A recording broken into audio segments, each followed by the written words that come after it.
Voilà. Je vais lire l'écriture. Le sujet, c'est, comme vous le voyez là-bas, il est dit, ne jugez point. Je lis Matthieu chapitre 7, verset 1er. Jusqu'au 2e verset. C'est au nom du Seigneur Jésus que je lis. Ne jugez point, afin que vous ne soyez point jugés. Car on vous jugera du jugement dont vous jugez.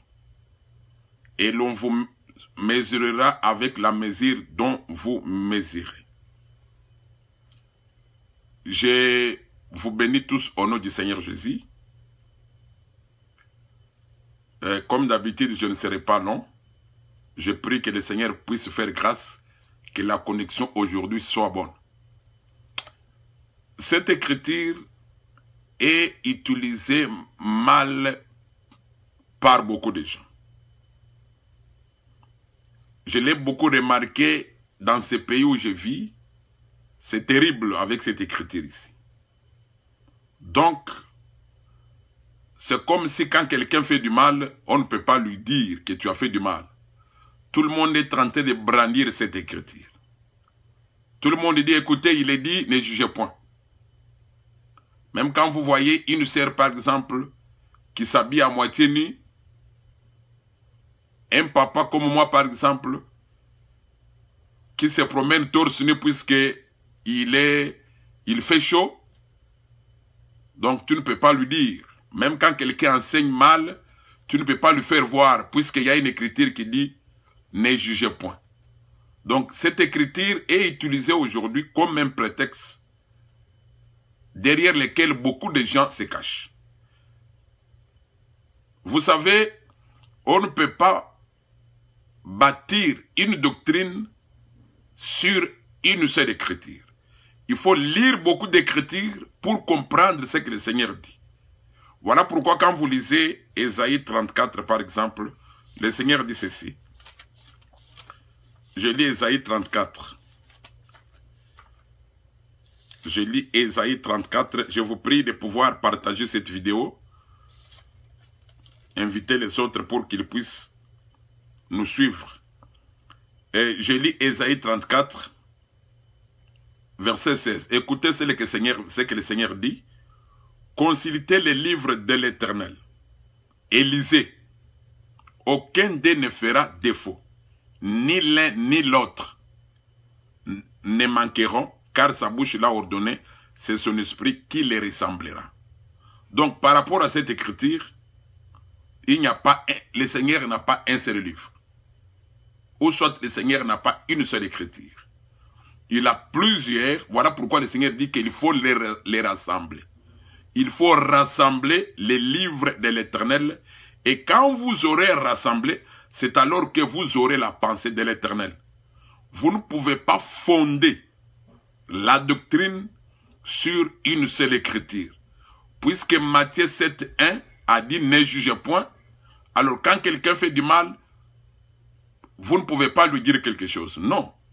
Or, quand nous lisons d'autres écritures, par exemple, quand nous lisons 1 Corinthiens chapitre 5, quand je lis 1 Corinthiens chapitre 5, par exemple, écoutez ce que le Seigneur dit au travers de son serviteur Paul. 1 Corinthiens chapitre 5, verset 12, il dit « Qu'ai-je en effet à juger ceux du dehors, n'est-ce pas ceux du dedans que vous avez à juger? Pour ceux du dehors, Dieu les juge, ôtez les méchants du milieu de vous. » Donc, par rapport à cette écriture-ci, nous voyons frère Paul dire qu'il peut juger les gens du dedans. C'est-à-dire que ceux qui ont cru à la parole. Donc, c'est-à-dire que, on dirait, quand vous ne lisez pas d'autres écritures, vous allez vous limiter seulement à Matthieu chapitre 7. Mais l'écriture ici nous montre que le frère Paul dit qu'on peut juger les gens du dedans. Mais ceux du dehors, le Seigneur seul peut les juger. C'est-à-dire que si tu crois au Seigneur, comme moi j'écris, donc par rapport à cette écriture, on peut te juger. Alors quand vous lisez 1 Corinthiens chapitre 6, verset 1er, le frère Paul dit encore ceci.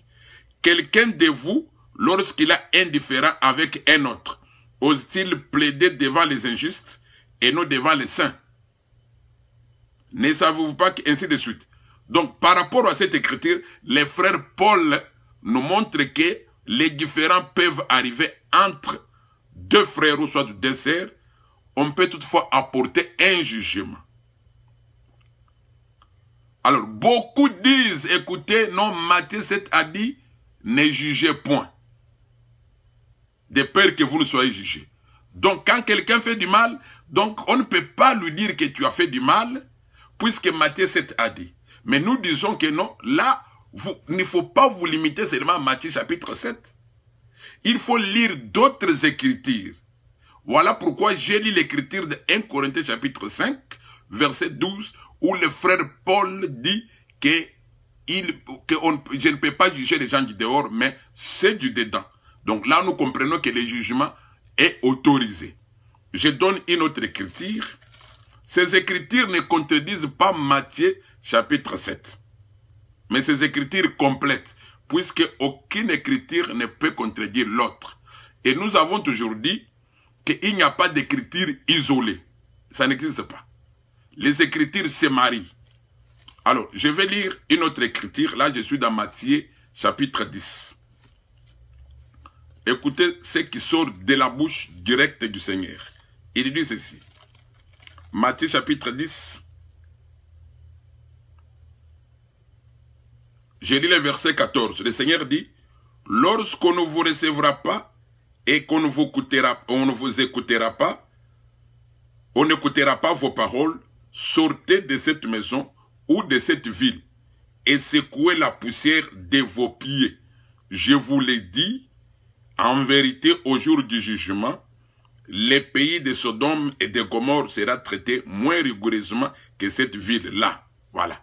Donc, par rapport à cette écriture, le Seigneur dit à ses disciples que quand je vous envoie dans une ville et que cette ville refuse de recevoir la parole, faites quoi?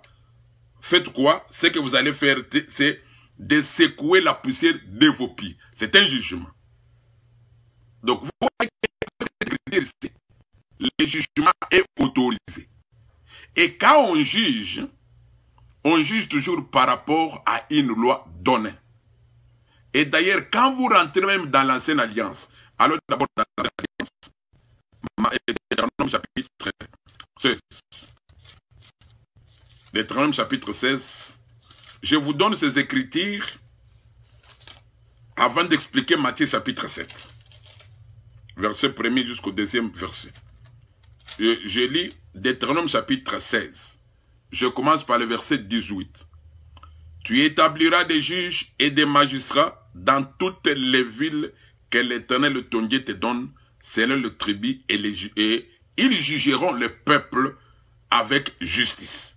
Donc, voilà, le Seigneur avait établi des juges en Israël. Et ces juges, ils prononçaient des jugements sur le peuple d'Israël. Alors aujourd'hui, puisque les gens ont mal lu Matthieu chapitre 7 verset 1, alors quand quelqu'un est dans le mal, non, il dit que non, vous ne pouvez pas dire que je suis dans le mal, puisque Matthieu 7 a dit ne jugez point, de peur que vous ne soyez jugés. Oui, nous disons vrai. Est-ce que le Seigneur parlait de ça? Est-ce que le Seigneur interdisait le jugement? Le Seigneur n'a jamais interdit le jugement. Le Seigneur n'a jamais interdit le jugement. Alors maintenant, pour expliquer Matthieu chapitre 7, je voudrais ici que le peuple me suive avec beaucoup d'attention.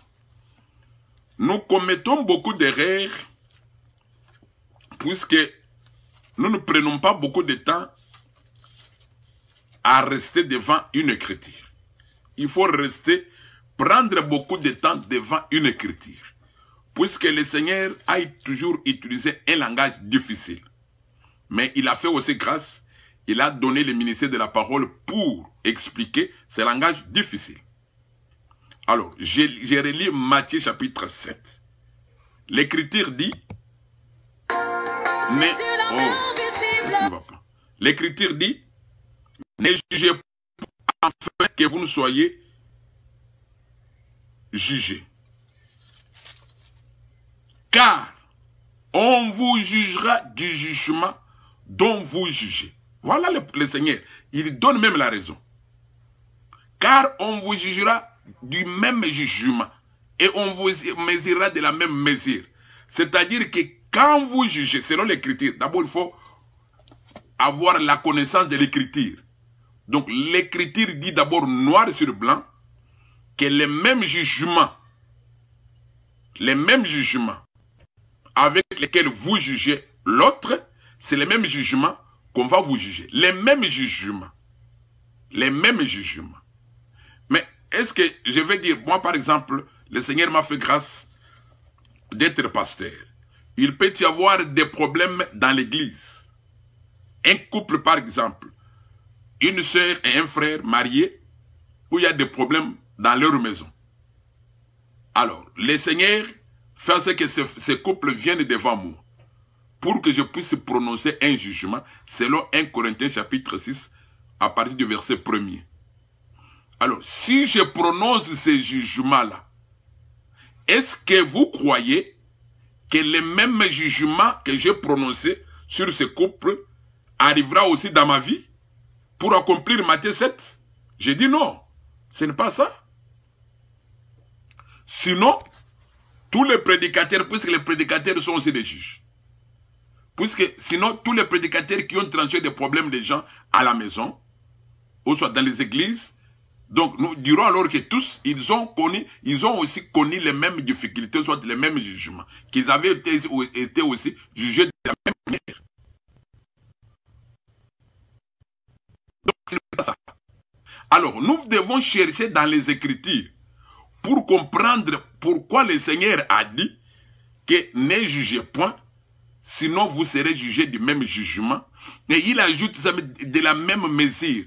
Donc, le même jugement et la même mesure. Le même jugement et la même mesure. Le Seigneur dit car. Donc, la raison pour laquelle il dit ne jugez pas, la raison c'est car on vous jugera du même jugement. Et on vous mesurera de la même mesure. Je vais d'abord prendre le livre d'Esther pour comprendre ce que le Seigneur voulait dire. Je suis dans le livre d'Esther, une histoire que tout le monde connaît. Peut-être que le Seigneur ne vous a pas ouvert l'intelligence sur ce que je vais lire. Alors, je vais lire Esther. Esther, je suis d'abord dans Esther chapitre 3. L'Écriture dit, verset 1er, après ces choses, Esther 3, verset 1er, après ces choses, le roi Assyrus fit monter au pouvoir Aman, fils d'Amedata, l'Agagouite. Il l'éleva en dignité et plaça son siège au-dessus de tous les chefs qui étaient auprès de lui.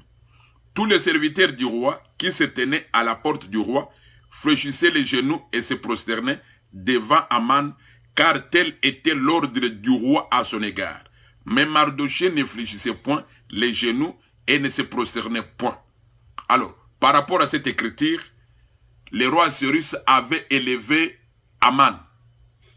Et quand Aman a été élevé, tout le monde se prosternait devant lui. Selon l'écriture, seul Mardochée, il ne fléchissait pas devant Aman. Alors, quand vous lisez, vous continuez la lecture, vous allez remarquer que Aman, comme il avait remarqué que Mardochée ne fléchissait pas les genoux devant lui, il s'était informé et il a appris que Aman était juif. Voilà pourquoi la décision, il avait écrit des lettres, il avait fait une proposition au roi de pouvoir tuer tous les juifs. À cause d'un seul homme, à cause seulement de Mardochée, qui ne se prosternait pas devant lui. Puisque Mardochée était juif. L'enseignement des juifs était de ne pas adorer, de ne pas se prosterner devant d'autres personnes. C'est seulement devant le Seigneur qu'on se prosterne. Alors voilà pourquoi, quand vous continuez la lecture, je ne vais pas tout lire, quand vous continuez la lecture, je suis maintenant dans Esther chapitre 5. Esther chapitre 5.